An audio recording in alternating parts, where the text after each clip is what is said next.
All right, so Michael Francesi. That's it. You got it. Excellent. Let me do a brief intro, and you'll maybe help me with some of the details. So the best story that sums up everything is back in the '80s, Fortune magazine did a cover story on the 50 biggest, most money-making mob bosses. Right. And you were, I think, number 18 at the time. Correct. And your father was also a mobster. He was. And you had an illustrious career in the mob, and I guess where should we start with your childhood? I guess. Yeah, I guess, I mean, obviously I grew up under that influence. My dad was a very prominent figure during the 1960s especially. He's kind of like the John Gotti of his day. Oh, is that right? Yeah, he was tremendous amount of publicity, a lot of media attention, major target of law enforcement. It was almost like, I used to think, why did they pick him out of all the people that were around at that point in time? But he really was the kind of media star at that point in time. Apparently there's stories of him and Marilyn Monroe running around together. Yeah, well, he revealed that to me a little bit later on after my mother passed away. Because I asked him, I said, Dad, why you? Why did they, have this concentration, fascination with you at the time? Long story short, he said he was dating Marilyn Monroe, and Bobby Kennedy found out about it. And from that point on, Kennedy made my father his target and ordered Hoover to go after him. And, it makes sense. I'll be honest, my dad sometimes, he embellishes things a little bit, but that story makes sense. And he knows how to keep a secret very well, too. He does, yes. Yeah.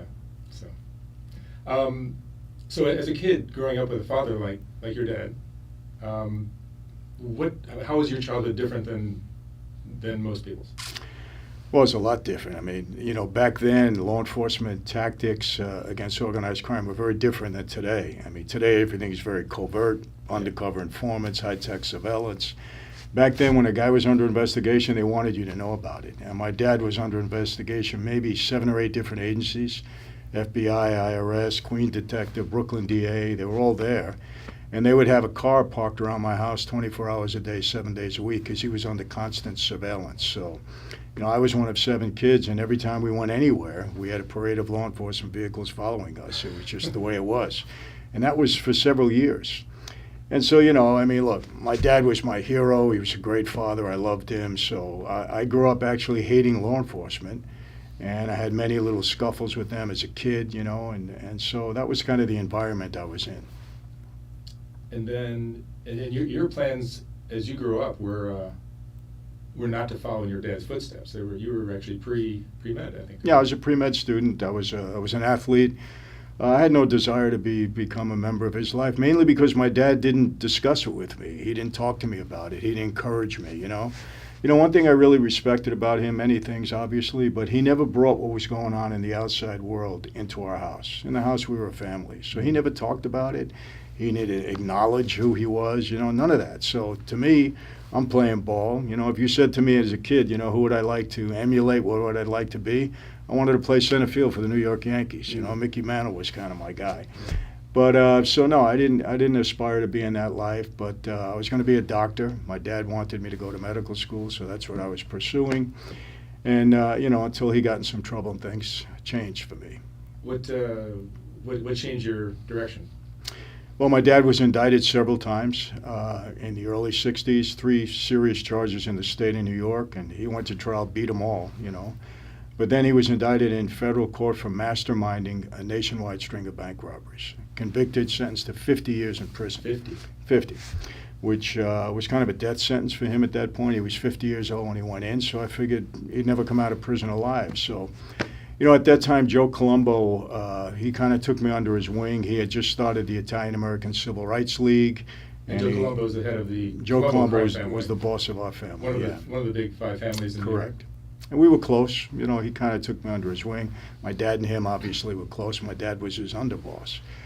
So, I got highly influenced by a lot of my dad's friends saying, Mike, what are you doing going to school? If you don't help your dad out, he's going to die in prison. So, I lost interest in school. Then I was picketing the FBI every day with Colombo in that league. So I was meeting a lot of guys. I was getting, all encouraged that maybe the league would help my dad.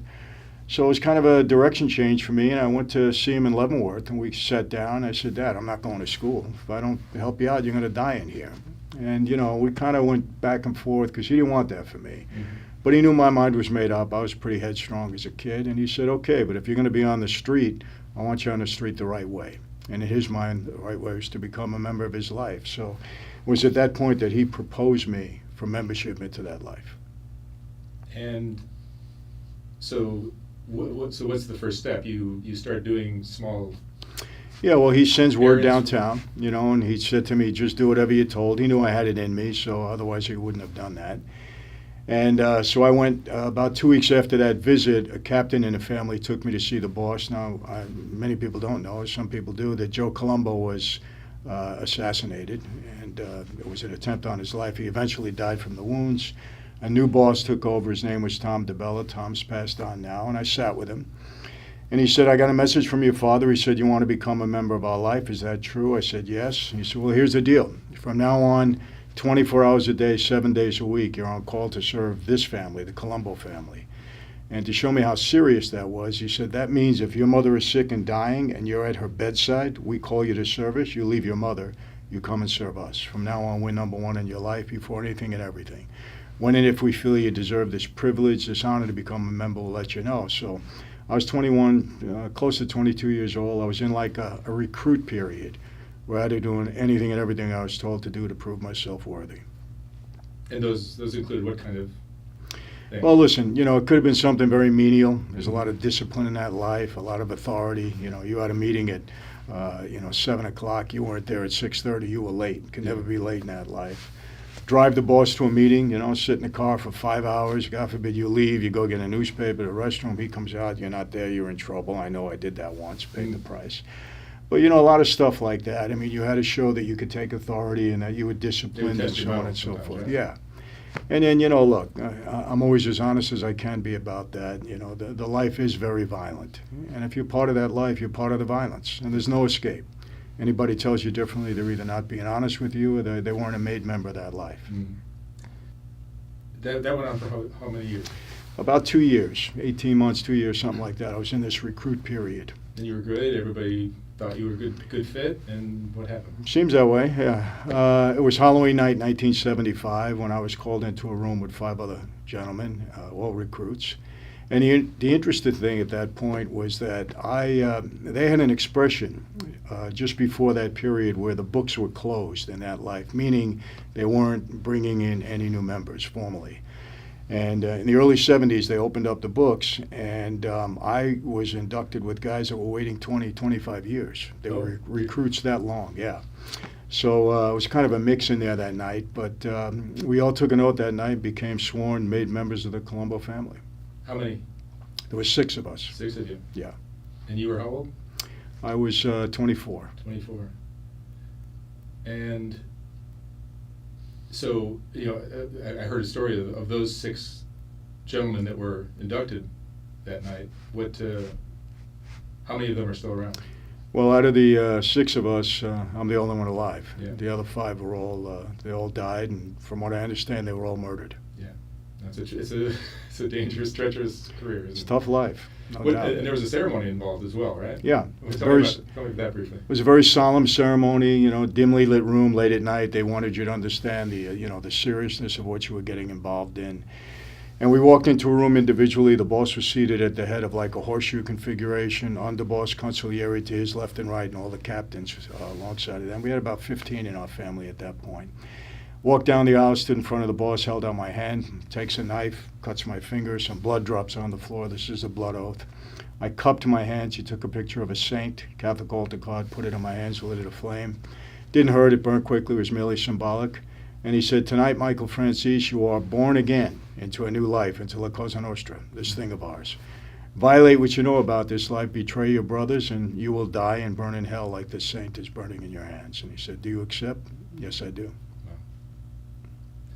And then what changes after that happens? You start becoming. Well, you kind of find your way in that life, and you're either how can I put it? You separate yourself in being in one category or the other, even though we're all capable of doing what we need to do and what we're told to do. But some of us were earners, I would call us, and some of us weren't, you know. And unfortunately, the greater percentage of us were not earners. But in our family at that time, you know, we had 115 made guys that actually took the oath, a lot more associates, but guys that actually took the oath. Out of the 115, I think 20 of us were real earners. Some of the brains and some of the brawn. Yeah. And, you know, the other 95 guys, they're, you know, getting by, doing some of the heavy work, you know, who's got a gambling issue, who's getting a union job. You know, we tried to take care of them, but, you know, it's just the way it goes. Like anything else, you kind of separate yourself in that life. Mm-hmm. And what kind of, I mean, so what were the first, like, business endeavors that you were engaged in? Well, you know, I was fortunate in that I understood early on how to use that life to benefit me in business. But, you know, and I had a head for business, I would say. I was very aggressive on the street, brought some new things into the family. But I really started out, you know, my dad had me working in an auto body shop when he was home, you know, just helping some guys. So I started out in the car business. That turned into me owning 2 dealerships at that time. I built it up. I had a used car lot. I had a leasing company. I had body shops. So I had a pretty big business that I kind of grew in a short period of time. And then, you know, along with that life, you start to, people come your way and they offer you deals, and, you know, you accept or you reject depending upon the quality of what's going on. And before you know it, I had several different interests. I had my own nightclubs, I had restaurants, I had, again, a leasing company. I ended up with a production company in California. So I had a bunch of different things going on, and you know, was able to turn things into successful operations. That's great. And then eventually you hooked into something that was what I guess has been described as the most lucrative thing the mob's ever been involved in since Al Capone, right?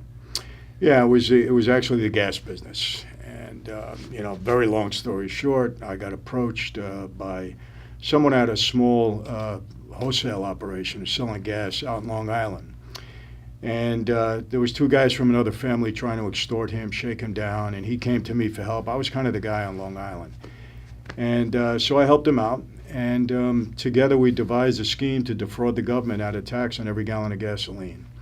And that grew from a very small operation to, at its height, after 8 years. I ran it for about 8 years. We had over 350 stations that we either owned or operated. We had 18 wholesale companies that were licensed to collect the tax on every gallon of gasoline.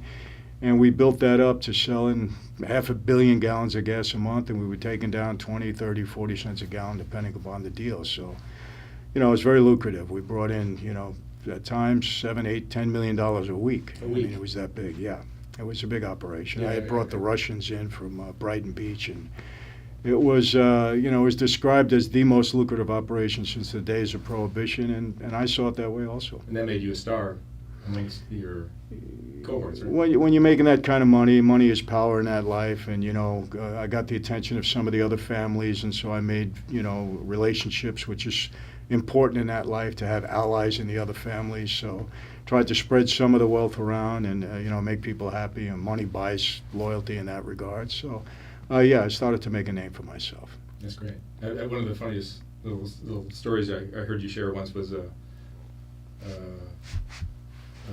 is it Big Vinny that helped get this off the ground, and he came in with a box one day? Yeah, Vinny was a butcher, right? Vinny was a butcher, and he was one of my guys, trusted guy, and big, you know, ominous-looking guy, big scar across the top of his head, a butcher.